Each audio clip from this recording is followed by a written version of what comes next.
Your Excellency Annalena Baerbock, President of the 80th General Assembly, Your Excellency Antonio Guterres, Secretary General of the United Nations, Excellencies, Heads of Delegation, ladies and gentlemen, good evening. Allow me to begin by congratulating Her Excellency Annalena Baerbock on her election as President of the 80th session of the United Nations General Assembly. I take this opportunity to thank His Excellency Philemon Yang, the outgoing President, for his work and dedicated service to multilateralism. Rwanda extends its gratitude to Secretary General Antonio Guterres for his comprehensive report on the work of the United Nations aimed at improving its efficiency. In this regard, Rwanda has formally expressed interest in hosting UN agencies as part of our shared commitment to a cost-effective and decentralized UN system. We reiterate our support to the work of the United Nations and the Secretary General, particularly in advancing peace and security and drive progress on sustainable development goals. Excellencies, this year, the United Nations turned 80. This journey has not been without challenges. Fast-changing realities, including economic shocks and the legitimate aspirations of regions long denied a voice, compel us to quickly adapt to make the UN fit for purpose. That is why Rwanda strongly supports reforms, especially of the Security Council. The composition of this body does not reflect current realities. Africa is a 1.2 billion people strong continent where most of the conflict of the Security Council's agenda reside. Therefore, it cannot remain excluded from permanent membership. Excellencies, the United Nations development pillar remains central to advancing peace, prosperity, and dignity for all. We commend the UN development system and its partners for their tireless efforts in supporting countries to address pressing development challenges, from poverty eradication to climate resilience, and in driving forward the ambition of the 2030 Agenda.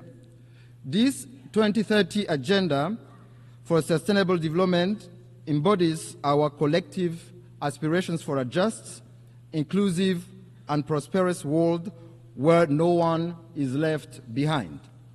Rwanda remains firmly committed to its full implementation, recognizing that connectivity, innovation, and inclusive development are indispensable drivers of progress.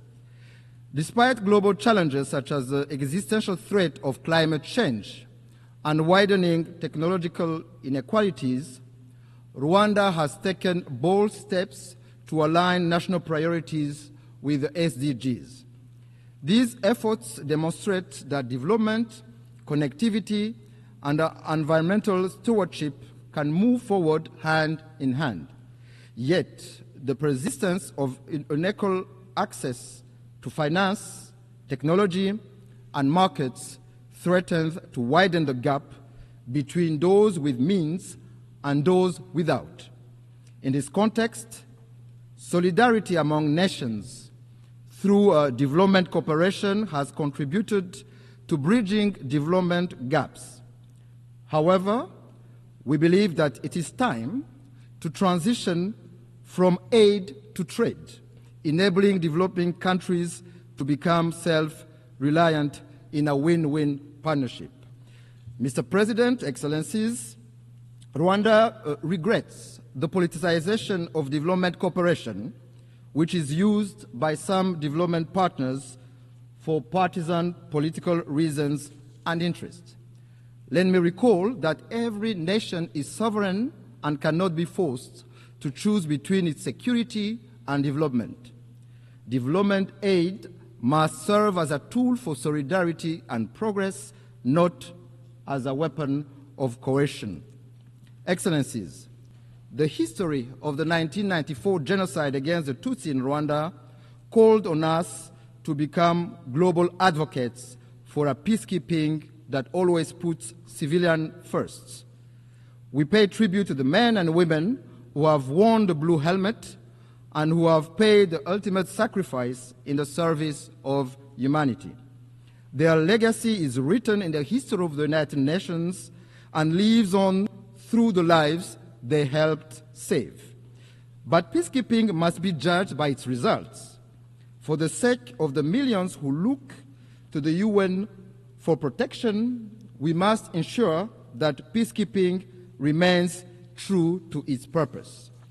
That is why Rwanda champions robust peacekeeping, the responsibility to protect, and the implementation of the 2015 Kigali Principles on the protection of civilians.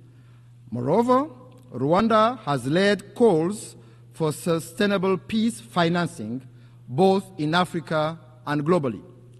Among milestone achievements is the revitalization of the African Union Peace Fund, which now mobilizes over $400 million.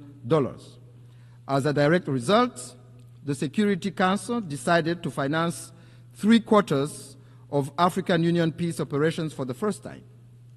Excellencies, beyond the UN, Rwanda contributes to peace support operations on a bilateral basis in the Central African Republic and Mozambique in an effort to promote South-South cooperation and Pan-African solidarity.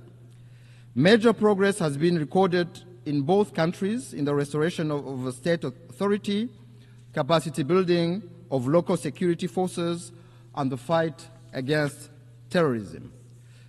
Excellencies, I may recall that the United Nations was established to spare succeeding generations from the scourge of war. Yet, 80 years on, conflicts continue to erupt across every continent. Rwanda firmly maintains that for most of those conflicts, lasting peace cannot be achieved through military means. We have consistently held that only genuine, good faith dialogue offers a sustainable path towards global peace. However, peacekeeping alone is not enough. Too often, we deplore relapse into conflict because its root causes were not properly addressed. Prevention, mediation, and effective peace building must be our first resort. This lesson is particularly urgent for the Great Lakes region of Africa. The current conflict in Eastern DRC is not new. It is rooted in decades of bad governance, marginalization and persecution of minorities, genocide ideology, and a persistent colonial legacy. Rwanda believes that peace in Eastern DRC is in everyone's best interest. Our goal has always been, and will remain, the security and well-being of Rwandans and the people of our region. In June this year, Rwanda and the DRC signed a peace agreement in Washington. It provides for a comprehensive framework encompassing security, political, and economic components. This achievement was made possible thanks to the strong leadership of His Excellency President Donald Trump of the United States and of His Highness Sheikh Tamim bin Hamad Al Thani, Emir of the State of Qatar, whose vision for peace and prosperity in our region, Rwanda, fully shares.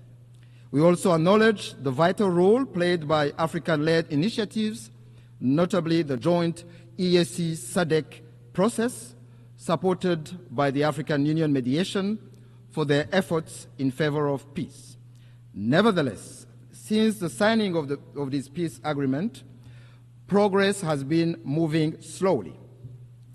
While promising meetings are taking place in Washington to implement the June peace agreement, the situation on the ground remains deeply troubling. The DRC's renewed militarization, coupled with its continued collaboration with genocidal and UN-sanctioned armed groups, such as the DRC-backed FDLR and Wazalendo militias, and the deployment of attack drones and fighter jets against civilian populations, particularly the Banyamulenge and other Congolese Tutsi, underscore the gravity of the crisis. This goes against the letter and spirit of the Washington Peace Agreement. Additionally, this coalition is supported by foreign forces, including mercenaries, in clear violation of the 1977 OAU Convention and the 1989 UN Convention against the use of mercenaries. Rwanda condemns these developments and calls on the DRC to reject the military solution and implement in good faith the Washington Peace Agreement, which is a golden opportunity to end this conflict that has lasted for far too long. Excellency, since 1999, the United Nations has maintained a robustly mandated peacekeeping mission in the Democratic Republic of Congo, named MONUSCO, to help address the crisis. Yet, despite its efforts, the mission has not succeeded in halting the proliferation of armed groups, especially the eradication of the DRC-backed FDLR. Instead, MONUSCO has ended up working alongside a military coalition that includes the FDLR, going against more than 20 Security Council resolutions calling for the neutralization of that group. There is an urgent need to review the legal conformity of MONUSCO's mandate. Of particular concern to Rwanda is the emergence of Wazalendo militia, armed and supported by the DRC government, which are committing countless abuses, including burning down whole villages of Congolese Tutsi, lynching and burning alive civilians and military officers, as well as arming children for ethnic cleansing. Their brutality, methods, and ideology bear an alarming resemblance to that of the genocidal militia of 1994 in Rwanda. Strong action is needed to put an end to this dangerous development before it is too late. Excellencies, human rights are a major pillar of the United Nations. Rwanda rose from the ashes of the genocide in 1994 by placing human dignity, unity, and accountability at the center of our governance. We thank the United Nations for establishing the International Day of Reflection of the 1994 genocide against the Tutsi, commemorated every April 7th. We also thank the Secretariat and the many member states who have established genocide memorials on their soil as a lasting pledge to never forget. Equally, we commend the work of the International Criminal Tribunal for Rwanda and the residual mechanism for prosecuting genocide perpetrators. However, Rwanda is deeply concerned about the persistence of genocide ideology and related crimes in Eastern DRC under the watch of the international community and the UN itself. We call on the international community to not turn a blind eye once more for what is clear to see. The targeting, persecution, and massacre of Congolese Tutsi, including the Banyamulenge community, amounts to crimes against humanity which have all the early warning signs of a genocide. Indeed, genocide follows a pattern. It follows clear stages. It is not an umbrella term. It is defined by international law. Genocide targets a specific group for who they are, with the intent to exterminate them as such. In this regard, no amount or calculated cynicism can rewrite the truth and recast perpetrators as victims or victims as perpetrators. These are denialist behaviors often deployed by perpetrators. In the same vein, no claims from a government arming a genocidal militia will change the facts of history. financing and providing weapons to a group with a proven genocidal record and ongoing intent is nothing less than complicity in the crime itself. I must say that if there are crimes in the DRC committed for economic gains, they have clear names. Those are corruption, bad governance, and the embezzlement of public funds. Mr. President, Excellencies, I wish to conclude by reaffirming that Rwanda stands ready to work alongside all member states to ensure that the United Nations remains a force for peace, justice, and sustainable development. While the challenges and solutions for multilateralism are clear, it is political will that must guide us today to build a UN fit for purpose. Together, we must build an organization capable of addressing the needs of billions across the globe, tackling human rights abuses, climate change, and responding to an increasingly interconnected world for successive generations to come. I thank you.